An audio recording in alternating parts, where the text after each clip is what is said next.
okay? I've been looking forward to this one all week. I am joined by Al Hope, creative lead on Alien Isolation. We're going to go through a little demo here on PS4. This one's coming out this October. Now, Al, this is a different take on the Alien mythos. Kind of get us up to speed on what your philosophy on Alien Isolation is. Yeah, so I think right from the start, it felt like we really wanted to make a game, the Alien game that we wanted to play. I think games based on the franchise previously had really looked towards the James Cameron Aliens experience, which is totally cool. Yeah.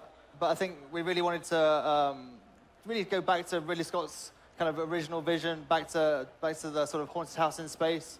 But with a new story, with a new character, but really give the player a sense of being underpowered and underprepared to confront what they were going to have to face. And I guess it was really trying to let the player experience what it'd be like to encounter that original, terrifying, massive, intelligent creature. Yeah, so, I mean, you guys have done a lot of great just discussion about how you've approached designing the alien in Alien Isolation. This is much more return to H.R. Giger's original design, but there's a lot of fidelity that you get with a system like PS4 that you couldn't have captured, in prior generations. So talk a little bit about what that power lets you do.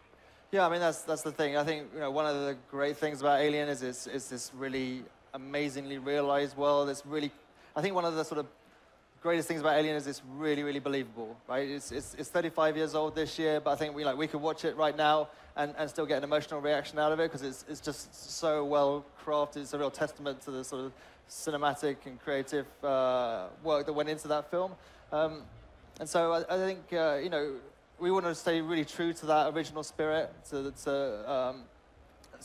that's no less the case for the Alien. That we really wanted to fully realize that creature, and I guess we set out to make the most high fidelity alien in video games, and again absolutely harnessing the power of PlayStation 4. Whether that's visually or in order to create this, we had to kind of build it from the ground up. So huge amount of work's gone into the animation, so it's fluid, it feels natural, and again really, really believable. It can navigate the world in a way that feels totally realistic and natural. Now, one of the things I really like about the premise behind Alien Isolation, it's set after Alien, but before Aliens, and you actually play not as Ellen Ripley, but Amanda Ripley, her daughter, who doesn't know what happened to her mother. Right. And it was funny, I remember hearing this and thinking, man, that's the most obvious setup for, but nobody's done it. It's a great setup. And tell me what kind of led you to this Amanda Ripley. Right, so from the outset, I really wanted to make a game that was as close as possible to that original film. We love the whole kind of look and feel, that sort of 70s aesthetic, that kind of used future. So we really wanted to capitalize on that. And so, we needed to position a story that would enable that. And of course, we had this kind of light bulb moment, realizing there was this, in Amanda, this amazing character whose story hadn't been told. And the sort of, okay, what would happen there? What would happen if she were to confront that horror?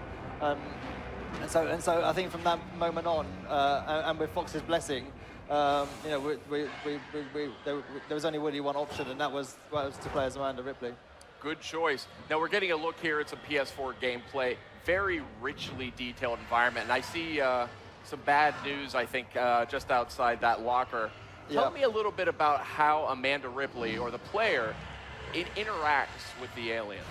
So, Alien Isolation is very much about survival. It's not about trying to kill the alien.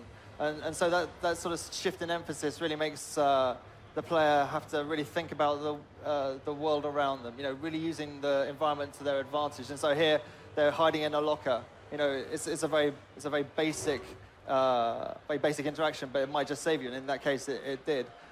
It's about really constantly having an understanding of the world around you. And here you can, it's trying to break line of sight to try and make sure that the alien can't actually spot you. So you can hide inside objects, behind objects, under objects. And look at the detail on that model and the animation. I had a chance to play this actually a few months ago, an early version on PS4, and it's stunning. The visuals are excellent, as you can see here. Very faithful to that sort of, as you guys have described it, a lo-fi, sci-fi world. And we have a motion tracker here. which is a really effective way to jack up the tension. So I mean, you're sort of dueling wits with the galaxy's most formidable predator. Talk a little bit about what the player's going to need to do to stay out of the way of the alien. Right, so yeah, I mean, you've got the motion tracker. It's quite an imperfect device, but it's a very physical thing. We didn't want it to feel like some kind of magic map. It wanted to feel like it was something that you actually held to hold and use and look at.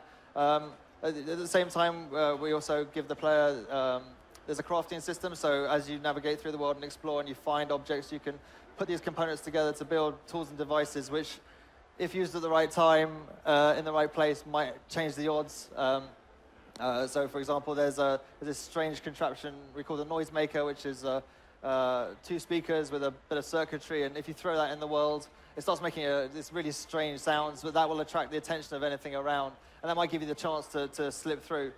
So interestingly here, the player has just spied so on the station there's sort of small inhabitants, and they're in the same situation as the player. They're desperate to survive, and they're really unpredictable. Sometimes they're kind of positive, and sometimes they're negative. And the player's just spotted someone, and rather than find out how that's going to go down, they've decided to actually put themselves at risk and go inside the ductwork inside the station, which is a very high, intense situation here, because this is the domain of the alien.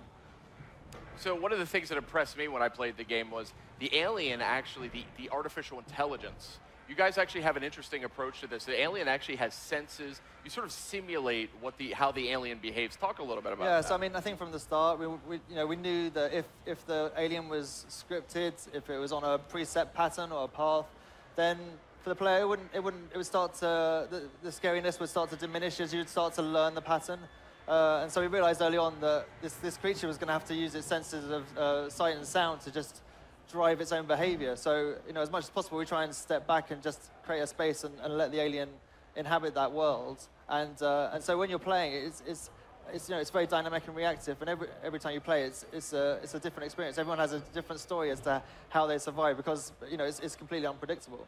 Now, one of the things that's interesting here, we're seeing this flashlight in action, and I was actually impressed that the controls in the game are pretty simple. It's not, you don't have to fumble with a lot of buttons, but you actually have control over the narrowness and the width of that flashlight beam. You can focus it or expand it.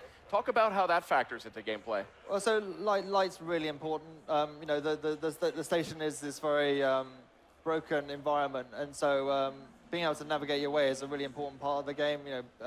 It almost acts as a puzzle in itself. That's something that really occupies the player. And obviously, with the alien around, you're having to navigate under a huge amount of pressure. And so light is important. But of course, at the same time, if you switch the light on, then that's a massive beacon to the alien. And so you have to use, again, it's using what you have at the right place at the right time, and using it, in a way that will help you to survive. Now, I love this effect here with this dazzling sunlight sort of blasting through these windows. I think this looks so good. This is such a good-looking game on PS4. It's also on PS3, though, as well. Yeah, that's right. And, for a long time, we were developing on PlayStation 3, kind of solely. And the core experience for both platforms is the same. I think we got some real rocket scientists back at the studio, and we're using our own proprietary tech on these platforms. And it really, I think we knew what we wanted to make from the start. We wanted to make this really immersive experience, which would be about lights and it'd be about effects and about sound. And so it felt like the right path for us was to create our own technology in order to deliver this. It's kind of a bespoke just for this game. I want to talk a little bit about sort of the mechanics of fear in a horror game here. And I think something you guys do very, very well is all too many games or movies that are scary, it's all about jump scares, startling you, and eventually the player just kind of gets numb to it. You guys are really good at building atmosphere. Talk a little bit about that. Well, I think a large part of that comes from immersion. I think the level of fidelity in the world, the effects and the lighting really help feed the player, get the player into a certain space in their head. Then when you combine that with the fact that the alien is unpredictable, its AI is unpredictable, you're not sure. I mean, I think that kind of really goes all the way back to what I think is horror. It's about the unknown, about not knowing what's around the corner, and the fact that it is unpredictable and dynamic and reactive means that you know, you can't be sure. It does keep you the tension. I guess, I mean, that's the fun thing for us is, you know, we've been working on this game for over 3 years. And, you know, as developers, we play the game every day, all day, every day. And yet, you know, this game gets our hearts thumping, and you know, we die. You know, it still has a sort of an emotional effect on us because every time we play it, it's like playing for the first time again because we don't know what's going to happen. Mm-hmm. So here we are. Talk to me a little bit about what we're seeing here. I haven't seen this footage, actually. So in this part of, at E3, we're showing a new slice of the game from the main campaign, and here the player is trying to they're trying to hack their way into the system, but they've now been approached by and attacked by these really super tough and super strong synthetics. I prefer the term artificial person myself. Sorry. Yeah, but. And you know, they're, like I say, they're super tough, and so the players just use the iconic flamethrower to try and take them down. Looks like they had a few pistol rounds, so they've used those. But the player also has an EMP mine, which hopefully they'll use that. This is bad news. Okay, so that's stunned it, and hopefully we'll go in and try and finish him off.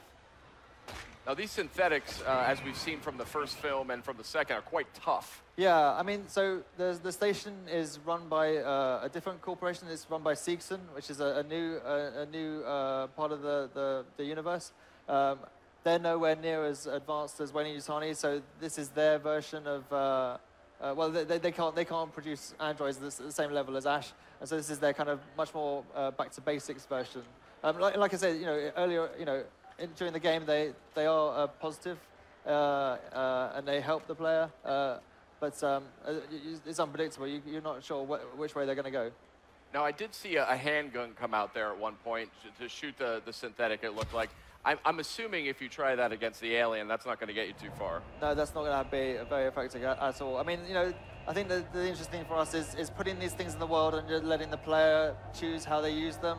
Yeah, there is a pistol. You know, ammo is very, very limited, and it really is a high risk. You know, you can use it, but it's going to make a huge amount of noise, and that really is going to attract the wrong kind of attention. And so, again, it is about using the right thing at the right time in order to try and survive. I mean, here it's interesting. The players looking like, I think they've just found the alien. I think all the noise in the world is attracted to the alien, and the alien has instead of charging at the character, at the player, has gone back into the vents, gone over their head, and come back behind them to get them. So quite a smart way of tackling the threat of the player. Nice. Okay, well, I think we're just about out of time, but Alien Isolation is coming out this October on PS3 and PS4. That's correct. Thank you so much for joining us. I'm really looking forward to it. Definitely one of my most anticipated games of the year. Coming up next, we're going to have a look at No Man's Sky. That's the one that took everyone's breath away last night at PlayStation's E3 2014 press conference. Stay with us.